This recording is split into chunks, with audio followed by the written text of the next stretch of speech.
So how are we doing out there, beautiful souls? It's an interesting one. I think we're all experiencing it in our own individual way, but may experiencing something very similar. It's grief, a collective grief, or individual grief. It feels like there's parts of ourselves that we need to be letting go of. It could be relationships, the old.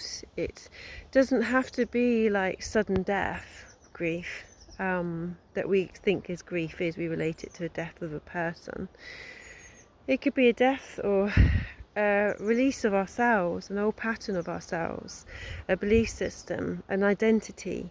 It could be you as a parent that's now your children are growing up that little bit more, you're not needed as much. I know I can certainly experience and relate to that as a mum. As your beautiful children grow up as they're meant to, don't need you as much as they need to, not from a physical, maybe more from like an emotional support. They need you there and that safety, which they always have, but it's that's might be changing too. And our systems, our nervous systems, if we don't practice enough self-care, will be feeling this. Even when you are practicing that self-care, you will still be feeling it. It's just whether you'll be doing it a little bit more consciously than not, basically. So, you know, when you're feeling like shite, you know you're shifting something, rather than thinking this is happening, you know, to me, and being caught in the vortex of it all, not being able to see a way out. It's kind of like a rapids, you know, the old lazy rivers, but it's much more quick, and you're just spinning and spinning and spinning. You're not actually getting out of it.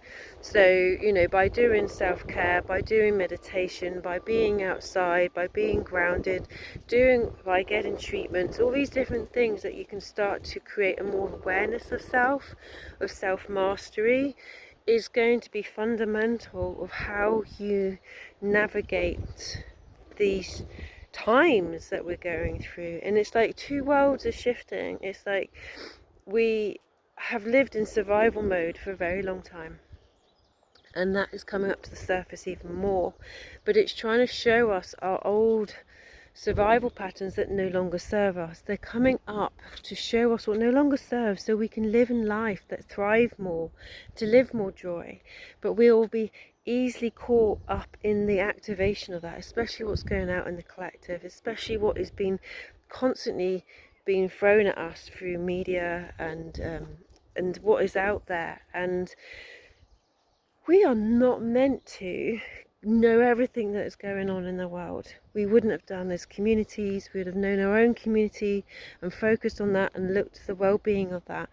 Whereas now we're suddenly looking at everything, seeing it all, hearing it all, and it will always be a slant of fear as well, of disempowerment, because that is what is wanted for you to believe, because you can control people when they're in fear, when they're in separation, rather than realizing the power that they are. And this is the work that I do, whether it's one-to-one, whether it's online, whether it's on the meditations that I record.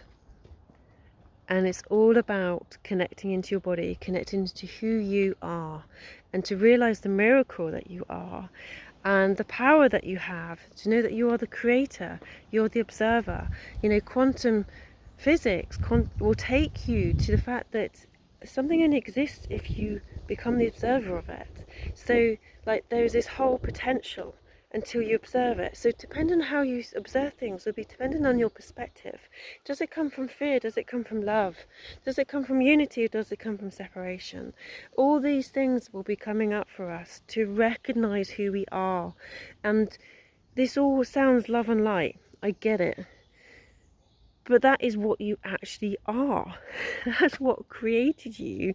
Because when that little ovum got fertilized by her chosen sperm, she chose, okay, it's down to frequency, there was this flash of light, and it's this flash of light that then suddenly became a pulse of light, and that pulse of light suddenly became incoherence, and then in coherence it created a pulse, and in that pulse it then created from that, and this, where the whole body knows, it's working from this innate conscious wisdom that knows what is grown, whether it's an arm, whether it's a leg. It was in complete coherence and blueprint to a DNA. That intelligence is in you. What created you is you. And so that wisdom is inside you. There's light.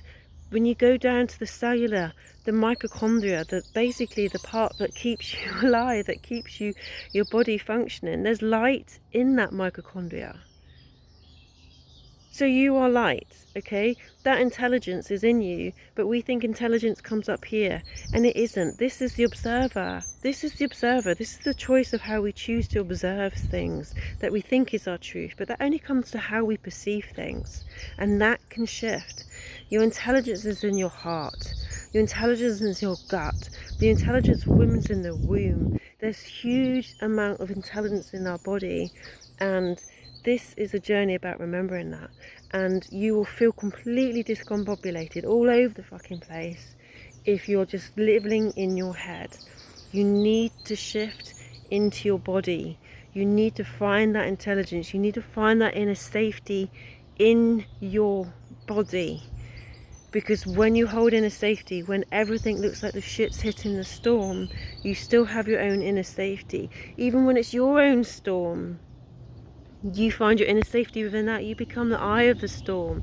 This is getting deeper and deeper and deeper into ourselves, so we find who we are and who we truly are. And this is the work that I do. And this is the work about how to guide you to that, so you become empowered, that you become the master of your life, to understand and to know thyself. So if this is ringing true, if you're burnt out, overwhelmed, let's reach out to me. You don't have to do this alone, and there's ways out. Okay, lots of love.